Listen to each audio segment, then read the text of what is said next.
Assalamualaikum dan salam sejahtera guys. Okey guys, yang baru terjumpa channel saya guys, minta untuk tekan butang subscribe ya guys, like dan juga share. Okey, saya ada satu barang ini, kabel tie jenis macam ni .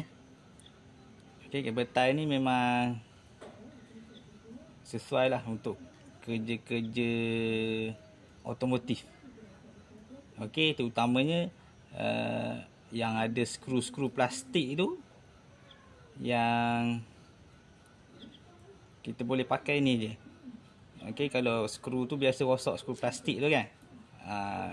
Okey, kita boleh guna ni .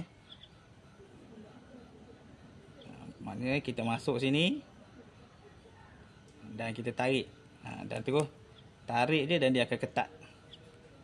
Okey guys, sangat recommended lah korang simpan benda ni. Biasanya skru plastik ni dia akan patah lah, yang biasa ikat pada daun pisang,